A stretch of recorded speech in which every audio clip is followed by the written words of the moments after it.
going to point out something really obvious now. That car isn't going to fix itself, so I have to go and buy the head gasket kit in order to put it back together and make it a car again.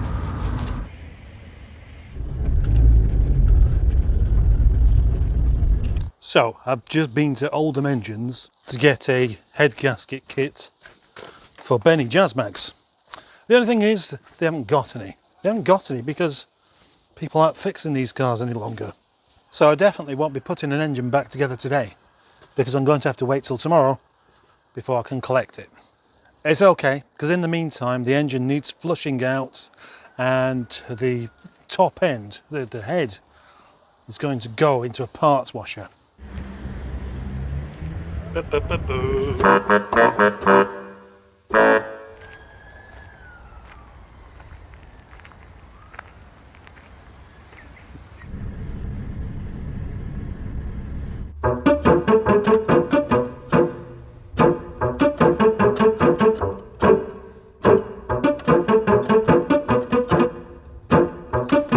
Black seals, red seals.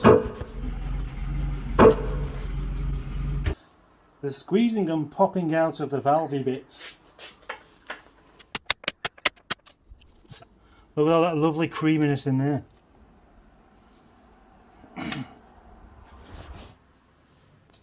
Scoop up the diesel with a bucket. Have a nice little swish around on the inside. And then look at the colour transformation. Ooh, ooh, it's so exciting. I'll lose any bit. Huh?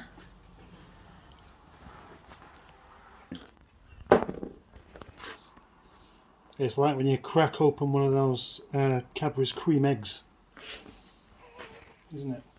Not really.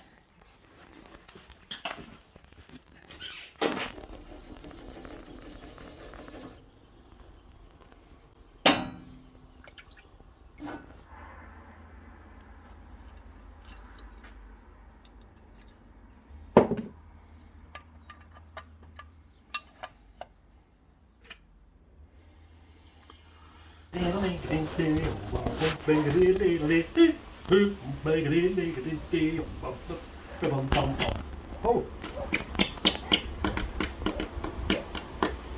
squelchy sound. Oh.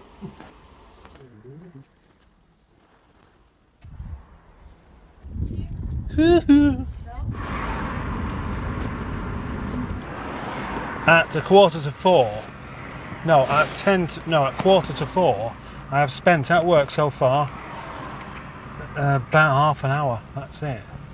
Isn't that strange? That's because I got in and then went over to Oldham Engine Parts to get a head gasket set.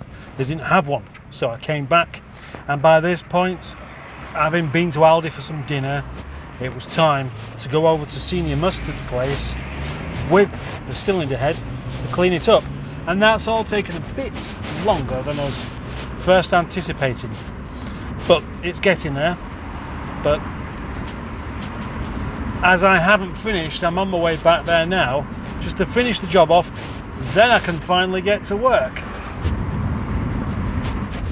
I was reading a really interesting book last night by a man called J.R. Hartley about fly fishing, and oh, that's strange actually.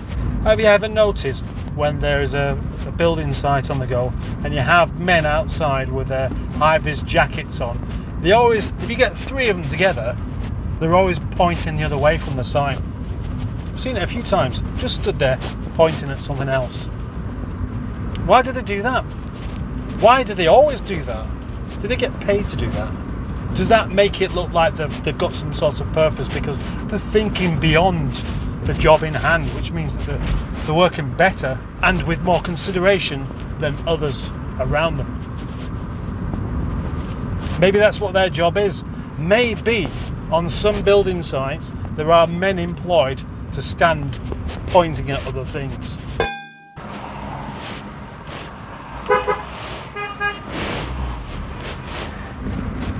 Should I tell you how thirsty I am now? There's no need for me to tell you this, but I'm going to, because it was 2 o'clock when I set off out to get this car, because it's got the car seats in the back, to go to school, to go home, to come back to Senior Mustard's house. It was 2 hours ago.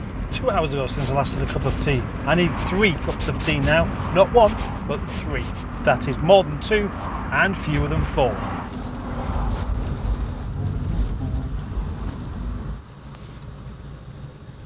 By the time Benny Jazmags is finished with a new head gasket, it is going to be going up for sale for quite a lot more than it was. Well, it is. Yeah, it's not up for sale now. Was, and now it's not. But it will be going back up for sale, probably in maybe just a few days, actually, come to think of it. All fixed, the new belts, new coolant, new oil, new water pump, new head gasket. Yeah, it's going to be going up for quite a lot more, come to think of it. It has to do. The amount of time and effort gone into this car now is going way into the days. It's not just the amount of time you spend taking things apart, but it's the cleaning of them. It's the going collecting other parts. It's like I said, you know, I've spent an awful long time just driving around. I should also be able to give a really nice little update on Project Christine soon, because that has been up on the ramps, having all those patches cut out and welded. Turns out it was a bit worse than I thought. Plus other things like new discs and trailing arms and all sorts of things of really to make this car as good as possible. Whenever I'm out and about and I spot another Rover coming the other way, it is always a treat. Because I've just spotted one before that Scimitar then that is quite a rarity, a proper rare one. Yeah, I mean, I'd like you to try and guess what it is.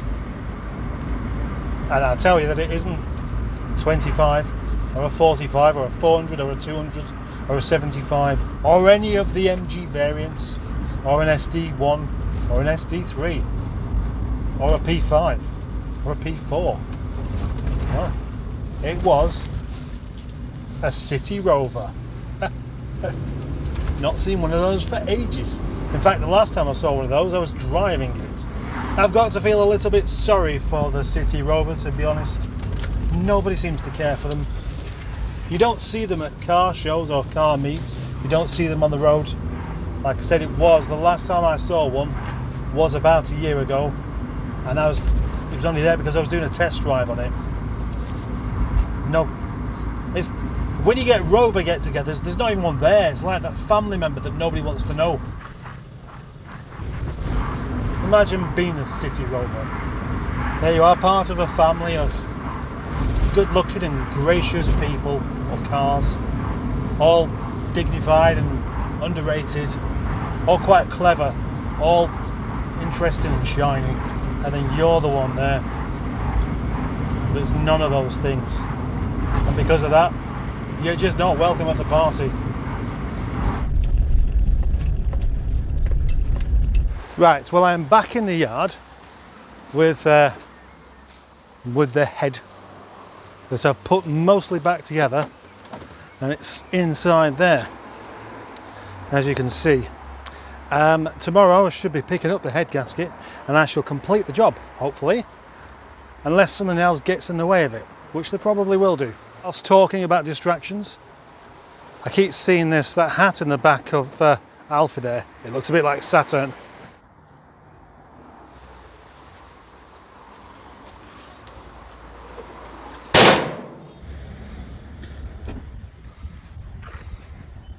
Good old Dick Dastardly saying that Rover missed a trick there by not offering one of these hats on the parcel shelf to start with as an extra. Taking coordination to the next level. Be amazed! Eat and go. You have to go once you've eaten it. That's what that suggests. You can't just eat it. You've got to be going somewhere as well. Fair enough. If you're not going anywhere, you can make your own sandwich. You wouldn't go to the shop and buy a sandwich to take it home with you. No, because you can make your own sandwich while you're at home. However, having the phrase eat and go does somewhat insultify the buyer of this product, but only if they're not going anywhere. Because obviously if you're not going anywhere, you can make your own sandwich. You have to be on the go. You're eating and then you're going. You've got to be important. And in actual fact, it's supposed to be appealing to people who have busy lives. They haven't got time to stop and eat. They've got to eat whilst they're moving. Right, that's that one dealt with.